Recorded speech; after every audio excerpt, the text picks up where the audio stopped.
필요하다는 취지의 보고를 받으셨던 건 맞나요? 일단 뭐 제가 좀 드릴 말씀 먼저 드리고요. 에이펙이 성공적으로 끝났고 그 후속 조치와 또 한미 간의 반세 협상 마무리를 해야 되는 시점에서 이런 것 때문에 국민 여러분께 또 심려를 끼쳐드리는 것 같다. 장관으로서 매우 송구한 마음입니다. 이 사건 관련해서는 뭐 원론적인 말씀을 드린다고 하면은 저는 뭐 성공한 수사 또 성공한 재판이었다고 생각합니다. 우리가 수사를 하는 이유나 어떤 목적이 뭐겠습니까? 범죄자를 찾아내갖고 증거를 확보해갖고 기소해갖고 그에 합당한 적정량의 형벌이 선고돼갖고 처벌받게 하는 게 수사 기소의 목적입니다. 법원의 판결은 최종적으로 수사 기소가 제대로 됐는지를 판단하는 판사의 어떤 결정 아니겠습니까?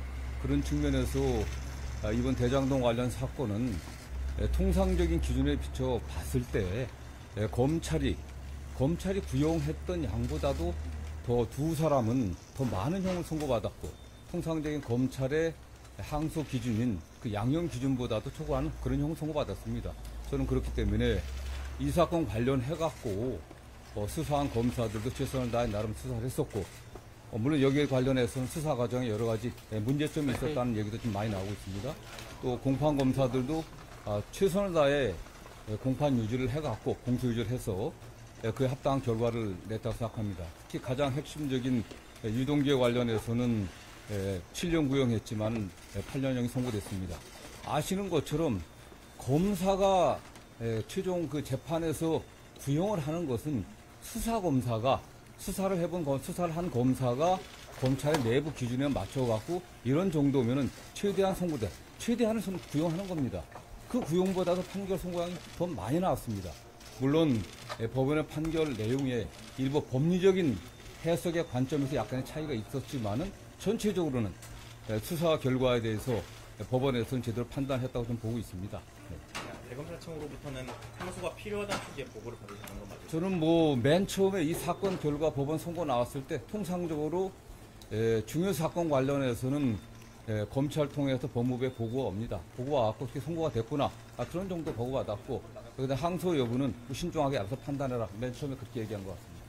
그러면은 그 대검의 의견을 전달을 했다는 게 항소는 신중하게 좀 고려해라 그런 의견을 전달을 했던 게 맨 처음에 사건이 그냥 보고되면은 그렇게 했으니까 알아서 잘 판단하라고 한 거고 그 이후에 제가 이게 한 일주일 안에 항소를 해야 되니까 며칠 제가 뭐 사실 지난주 같은 경우는 아시는 것처럼 국회에서 경제 분야 또 예산 경제가 아니죠. 국회 그 예산 그 종합 질의가 있었고 우리 법사위도 예산 질의 및 또 현안 질의가 있었습니다. 그거 준비하느라고 정신이 없어갖고요.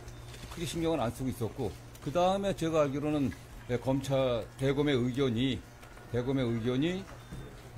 이게 뭐 항소 필요성이 있다 그렇게 보고받은 것으로 알고 있습니다. 그다음 그때쯤에 처음이 아니라 두 번째 보고 왔을 때 신중하게 판단하면 좋겠다. 전반. 왜냐하면 아시는 것처럼 형 선고가 검찰 구형량보다도 더 높게 나온 부분도 있고 뭐 크게 법리적인 측면에서 저도 개략적으로 판결을 받지만 크게 문제되지 않는다는 측면이 있었고요.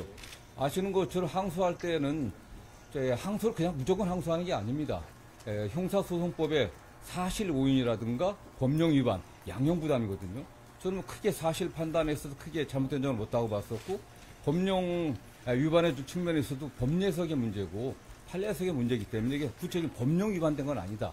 양형 부담 같은 경우는 말씀드린 것처럼 충분하게 검찰 구형량보다 더 나았다고 하는 것은 수사도 잘 됐고 오히려 그 수사검사가 특정인에 대해서는 사실은 뭐 제대로 구형하지 않았다는 거 아니겠습니까? 봐주려고 한 정도 구형을 했기 때문에 그 법원에서는 그 구형보다 더 높은 형을 통상적이지 않습니다. 매우 예외적으로 더 구형량보다 높은 형을 선고했고 나머지 피고인에 대해서도 뭐 절반 이상 일반적인 사건은 뭐 절반 이상 정도 그 구형의 절반 정도가 이상이 선고되면은 뭐 항소하지 않는 거니까 그런 기준은 크게 문제 없다고 봤기 때문에 그렇게 신중하게 판단했던 거고 다만 최종적으로 아시는 것처럼 지난주 금요일이 항소 마감 기일이었습니다. 그날은 제가 법사위와 또 그다음 예결이 왔다 갔다 하는 큰 시간이 없었고요. 다만 잠깐 왔을 때 검찰에서 뭐 대검에서 일선 부서에서 항소하려고 한다고 했을 때 종합적으로 잘 판단했으면 좋겠다. 왜냐하면 이 사건 자체가 뭐 수사나 기소에 있어서 크게 문제가 없었기 때문에 자꾸 일부 많은 언론에서 이게 수사 기소가 잘못됐다고 이야기하는데 수사 기소의 최종 결론이 형이 양형 아니겠습니까? 양형에서 충분했기 때문에 이 사건을 계속 가져간다고 하는 게 그게 큰 뭐 도움이 될 것이냐. 저는 나름대로 그런 판단이 있었고 다만 더군다나 제가 그날 오후에 여러분도 아시는 것처럼 남욱 씨가 다른 재판에 그 재판 과정에서 몇 큰 상당히 그 뭐라고 할까 저는 상당히 충격적인 어떤 증언을 했습니다. 이 사건의 수사 검사가 뭐 입에 담기 힘든 말이지만 뭐 배를 가른다, 뭐 장기를 꺼내야겠다, 뭐 그냥 가족의 사진까지 보여주면서 이렇게 협박을 했다. 이런 증언까지 나오는 상황에서 이 사건이 계속되게 됐을 때 오히려 더 정적인 문제가 되지 않겠나. 그 다음에 수사 과정과 관련해서는 최초 수사부터 또 많은 말이 있었습니다. 유동규 씨 관련해서는 그가 수사에 협조해주는 대가로 오히려 양형을 거래한 게 아니냐 이런 의혹도 제기됐었고 특히 당시 검사가 유동규 씨를 불러갖고 24시간이나 접견 또 면담하면서 아무런 기록은 남기지 않았고 오히려 증언이나 증거를 조작한 게 아니냐 모해 위증하려고 한 게 아니냐 이런 의혹도 그 당시 많이 제기됐었습니다. 저는 그렇기 때문에 이런 것들이 지금 검찰이 매우 어려운 상황입니다. 검찰청 폐지 수사권 박탈이라고 하는 국민 요구에 따라 갖고 공수처 중수청이 설립되고 검찰 개혁을 어떻게 해야 될 것인가 하는 이런 문제가 있는데 정말 이런 정치적인 사건 때문에 이게 정상적이지 않은 사건이지 않습니까? 이런 정치적인 사건 때문에 검찰이 계속 이 사건에 매달려 있는 것이 좀 바람직하지 않다고 판단했습니다. 저는 그래서 다만 저는 제가 법무부 장관 취임해갖고 구체적 사건에 대해서 이래라 저래라 지시하지 않는 것이 원칙으로 삼았습니다. 왜냐? 과거에 보면은 사실상 구체적 지시를 계속 해왔습니다. 해왔기 때문에 한동훈 법무부 장관, 전임 법무부 장관이 뭐 검찰이 자살했다고 얘기하는데 과연 전직 검찰 출신의 법무부 장관으로서 할 수 있는 얘기는 전 납득이 안 됩니다. 본인은 어떻게 했습니까? 윤석열 대통령 그 징계 사건 관련해 갖고 1심에서 승소했는데 항소 본인이 장관 취임, 정권 바꿔 장관 취임하자마자 변호인들 바꿔갖고서 사실상 침대 축구하듯이 증인 재판장이 왜 증인 신청조차 하지 않느냐 이렇게까지 핀잔을 듣고 결국 패소하지 않았습니까? 그리고 대법원에 상고 포기하겠습니다. 전임 장관 때 일이지, 전 정권 때 일이지만은 내란 수괴인 윤석열 대통령이 도대체 어떤 국민도 상상하지 못했던 기간 계산을 갖다가 형사소송법이 만들어진 이래 일자로 계산하던 기간을 갖다가 시간으로 계산해갖고 구속 취소 석방하는데 검찰이 어떻게 했습니까? 일선 검사들이 과연 여기에 대해서 제대로 반박했습니까? 그러지 않았습니다. 일부 거기에 대해 적절치 않다는 의견을 제시했다고는 보지만 검찰총장이 사건 지휘해갖고 거기에 대해서 항고하지 말라고 했을 때 아무 얘기 안 했었습니다. 저는 이런 상황에서 그러나 저는 그럼에도 불구하고 장관으로서 구체적 사건에서 이래라 저래라 하지 않는 것이 원칙으로 삼았고 제가 매일 보고 봤습니다. 이런 형사사건도 공공형사사건 그 다음에 일반 형사사건 그 외에 일반 민사소송 다양한 종류의 사건뿐만 아니라 여러 가지 검찰 사무에 관련해서 감독권자니까 보고를 받지만 이렇게 해라 저렇게 해라 하는 그런 지침을 준 바는 없습니다. 다음 보고를 받으면 제가 경험한 어떤 사건의 맥락들 받고 이런 걸 좀 참조했으면 좋겠다 이런 정도 의견을 제시해 봤고요. 제가 법무부에 있을 때 이 사건에 관련해갖고 맨 처음 사건 결과 보고 봤을 때는 상당히 중형이 나왔네. 어떻게 예상보다 좀 많이 나왔고 오히려 그런 제가 표현 정도 했던 거고 두 번째 항소 포기와 관련된 보고는 제가 한 3, 4일 정도 후에 받았던 것 같은데 좀 신중하게 잘 판단해라 했던 거고 여러분들이 궁금하신 7일날까지 저는 이렇게 될 거라고 생각 자체를 안 했습니다. 7일날 오후는 법사위와 예결이 왔다 갔다 하느라고 정신이 없어갖고요. 그 당시는 보고 왔을 때 좀 여러 가지를 고려해갖고 신중하게 합리적으로 잘 판단했으면 좋겠다 이런 정도 제가 의사 표현했습니다. 일각에서는 이번 대장동 사건 관련 법무부에서 의견을 낸 것이 사실상 개별 사건에 대한 수사 지휘가 아니냐라는 지적도 나오고 있는데 일단 신중하게 판단해라는 의견만 전하셨습니다. 네, 그런 정도였습니다. 근데 그 수사팀 관계자가 공개적으로 글을 쓴 데에는 장관이랑 차관의 반대 때문에 항소 포기가 이루어졌다 이런 지적이 나오고 수사팀은 그게 추측 아니겠습니까? 그게 수사팀에 있어서는 저는 상당히 그런 말씀을 하신 분들의 저희가 좀 의심스럽습니다. 왜냐하면 그 수사팀에서 김만배에 관련해서는 유동규와 관련 7년 구형했습니다. 형이 더 나왔어요. 형이 더 나왔으니까 오히려 그들이 유동규를 오히려 다른 의심들, 유동규에 대해서 본인들이 약속했던 것보다 더 많이 나와서 한 게 아니냐, 이런 의심도 가능한 거 아니겠습니까? 본인들이 구형했던 것보다 더 많은 형이 나온 거예요. 법원에서도 일부에서 얘기하는 것처럼 뭐 이 사건의 범죄 수익을 가서 몰수 추징할 수 없게 됐다 그런데 그렇지 않습니다. 범죄 수익 환수에 관한 환수 규제법이라든가 부패재산 몰수법에 의하면 몰수나 추징은 언론들이 잘 써줬으면 좋겠어요. 몰수나 추징은 피해자가 없는 경우 하는 겁니다. 국가가 대신 하는 거거든요. 이 사건은 피해자가 있습니다. 그리고 일부 한 2천억 정도는 이미 몰수 보존이 돼 있습니다. 그리고 이미 이 사건의 피해자라고 규정되어 있는 성남도시공사에서는 민사소송을 제기하고 있거든요. 그렇기 때문에 일부 언론에서 7천억을 갖다 받지 못하게 만들었다고 전혀 사실과 다른 겁니다. 그리고 법원에서는 현재 드러난 범위 내에서는 또 몰수추징 선고를 했던 거고요. 그 다음에 7천억 얘기를 자꾸 하는데 그거는 이 개발 행위에 따른 전체 수익을 7천억입니다.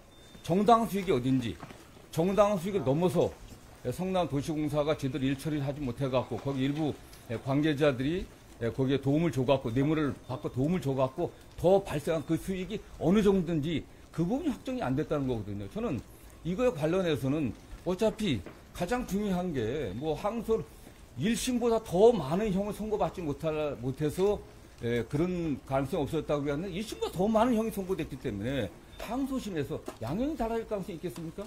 우리 법조기자들 그런 사례 봤습니까? 겨우 1심보다도 양형이 늘어난 게 매우 드문 겁니다. 그건 사실은요. 이미 1심에서 양형이 구형보다 늘어났습니다. 그렇기 때문에 저는 뭐 7천억 몰수 추징 문제에 관련해서도 전혀 좀 사실대로 보도를 했으면 좋겠어요. 이거 받을 수 없는 게 아닙니다. 이미 민사소송이 돼 있기 때문에 공소유죄 잘해갖고 항소심에서 이게 물론 추징이 안 됐다고 하더라도 몰수 추징 판결이 안 됐다고 하더라도 그 범위가 명확히 확정된다고 하면 민사소송에서 그게 확정이 안 된다고 하더라도 민사소송에서 관련들을 입증 제대로 하게 되면 좀 받을 수 있는 겁니다.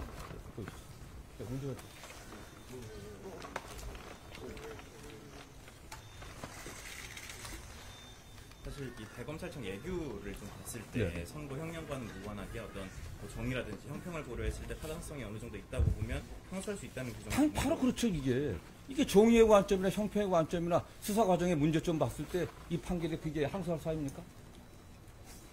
더 나았다니까요. 구형보다. 그리고 가장 중요한 게 저는 뭐 금요일날 남욱 씨의 법정권에 굉장히 충격을 받았습니다.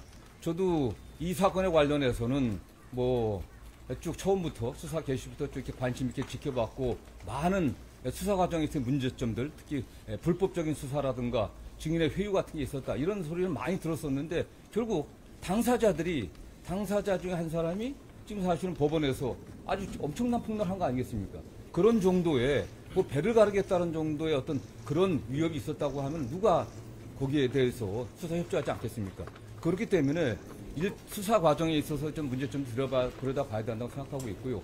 관련해서는 법원에서도 이 사건이 첫 수사팀이 계속까지 수사한 게 아닙니다. 1차 수사팀이 있었고 정권이 바뀌니까 수사팀을 완전히 바꿨습니다. 그 위에 달라진 거거든요, 사실은.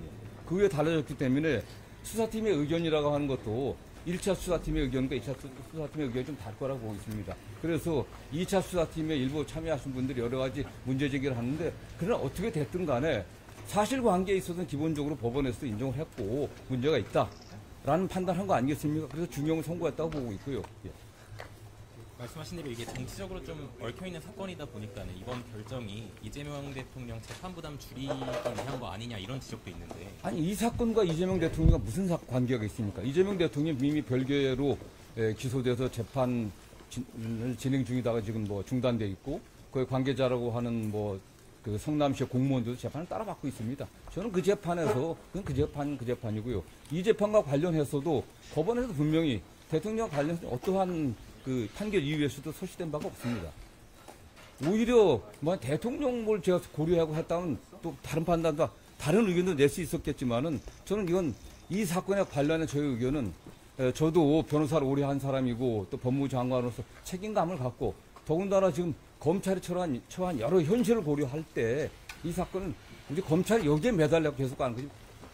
만약 또 다른 경우도 있지 않겠습니까? 다른 판단했을 때 또 문제가 될 것이고 어떤 경우 좀 문제가 되는데 지금 검찰이 해야 될 일은 지금 매우 어려운 시기 아니겠습니까? 뭐 검찰청 폐지, 수사권 박탈이라고 하는 어떤 정치권의 요구도 있고 국민적 요구도 있습니다. 이 상황에서 그런 문제에 검찰이 우리가 어떻게 혁신해야 되는지, 우리가 어떻게 개혁해야 할 것인지 이런 문제에 좀 더 집중하는 게 좋겠다는 평소 생각에 반영이 됐다고 저는 생각합니다. 저는 이번 사건 관련해서 중앙지검장이 사의를 표했고 그리고 또 이제 전국 검사장들도 이 부분에 대해서 추가적인 설명이 필요하다. 대검에 이런 소명을 좀 요구하고 있는 상황이거든요. 저는 뭐 물론 그런 의견을 낼 수 있겠지만은 좀 상당히 안타깝습니다. 중앙지검장의 위치가 그냥 가벼운 위치 아니겠습니까? 대한민국의 검찰이 처리한 사건 굉장히 많습니다. 99%의 사건은 일반 서민들이 겪고 있는 많은 그런 형사상의 피해들, 그걸 처리하는 민생사건이 대부분입니다. 수많은 형사부 검사들이 현장에서 그야말로 잠 안 자고 그야말로 피땀 흘리면서 국민들의 재산을 지키고 안전을 지키고 생명을 지키려고 최선을 다하고 있습니다.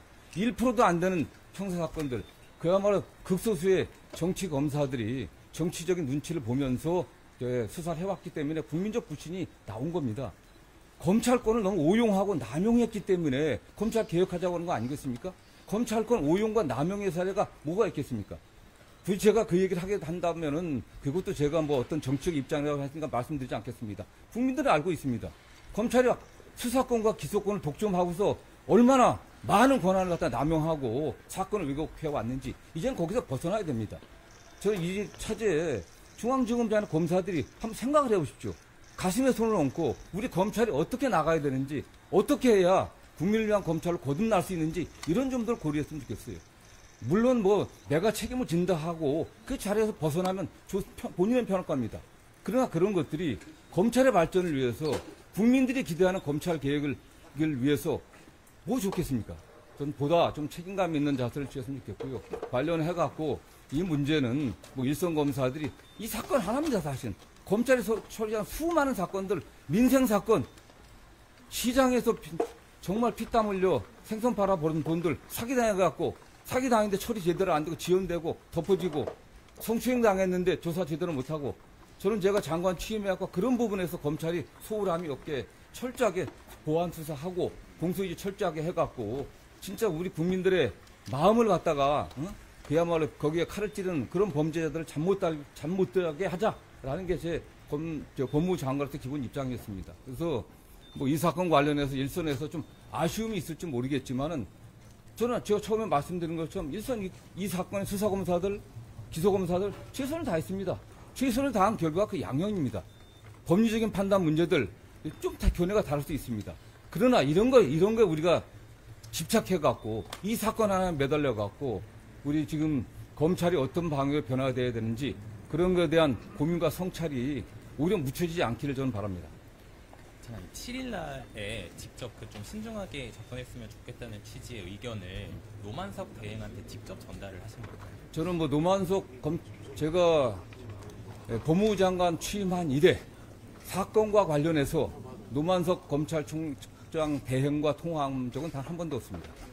혹시 그럼 그 의견을 누구에게 전달을? 저는 뭐 법무부에 뭐 차관도 있고 또 국장도 있고 과장도 있고 참모들하고 뭐 보고도 왔을 때 잠깐만 뭐 딴 데도 아닙니다. 예, 국회 안에 우리 법무부 대기실 바로 그 공개된 장소 거기서 얘기했습니다. 총 그럼 세 차례에 걸쳐서 의견을 대검 쪽에 전달. 뭐 맨 처음에는 그냥 통상적으로 매일 아침 뭐 말씀드리면 뭐 굳이 말씀드려야 되는지 모르겠지만 그냥 아침에 모든 뭐 중요 사건들에 가면 보고가 있기 때문에 장관이 알아야 되니까 언론에 이런 사건이 났다. 판결 선고가 이렇게 났다. 이런 정도 보고 맨 처음 되는 거고 저는 뭐 그럼 그렇다 하고 끝납니다. 두 번째에 와서는 이게 그 일선에 정확히 며칠 기억나지 않겠습니다. 며칠 지난 후에 현장에서 뭐 항소 부기 의사가 있다. 항소해야 된다라는 의견이 있다는 그런 보고를 받았고요. 그래서 뭐 크게 신경 쓰지는 않았습니다. 뭐 그랬다가 하면 그때부터 논의를 했겠죠. 뭐 아시는 것처럼 이게 마지막 날 이게 문제가 된 거 아니겠습니까? 그 7일 당일에는 법무부 내부에서 이 사건의 항소 여부를 둘러싼 구체적인 내부 논의가 진행된 건 없는 그러지 않습니다. 저 국회 전 간부들이나 저나 그날 아침부터 국회에서 밤 11시까지 있었습니다. 이 사건 관련해서 이제 검찰 내부에서 혼란이 좀 많은 상황인데 끝으로 이거 관련해서 한 말씀 부탁드립니다. 저는 좀 안타깝습니다. 말씀드린 것처럼 에이펙 성공 이후에 저희 법무부도 국민들이 좀 편안하고 안전하고 또 경제 발전에 좀 도움이 되는 그런 방향으로 역할을 해야 된다는 제 생각을 또 가지고 있었습니다. 제가 처음 장관 취임에서도 경제를 살리는 법무 행정의 혁신을 만들겠다는 얘기를 했습니다. 근데 그럼에도 불구하고 에이펙의 성과라든가 또 여러 가지 또 대통령께서도 또 경제 안정과 민생 안정에 헌신하고 있는데 그런 면에서 국민들에게 좀 염려를 드리게 된 것 같아서 저는 죄송한 마음이고요. 다만 어쨌든 일선의 대부분의 검사들은 민생 안정과 국민의 생명 재산 안전을 지키기 위해 최선을 다하고 있습니다. 일선의 검사들이 본래 본인이 맡았던 검찰의 임무들, 본인이 우리가 현재 갖고 있는 수사권의 범위 내에서 또 최선을 다해주고 또 수사기관에서 수사해온 사건들 잘 뒷마무리하고 공소유지 잘해갖고 범죄자들이 잠 못 들게 하는 그런 검찰의 역할들 최선을 다해주면 좋겠습니다. 이건 그렇게 이게 자꾸 정치적으로 해석하고 일부 언론에서 범죄 수익 관련해서 전혀 사실과 근거 없는 왜곡을 하는데 그렇지 않았으면 좋겠습니다. 정확하게 법리적으로 판단하고 했으면 좋겠습니다. 저는 그런 면에서 중앙지검장도 어쨌든 일선 검찰의 책임자로서 책임감을 느끼고 사의 표시를 했는데 그러나 앞으로 우리 검찰이 나가야 될 방향에 대한 깊은 고민들 그런 걸 하면서 차분하게 맡겨진 일을 다하는 게 국민을 위한 길이다 이런 말씀을 좀 드리고 싶습니다.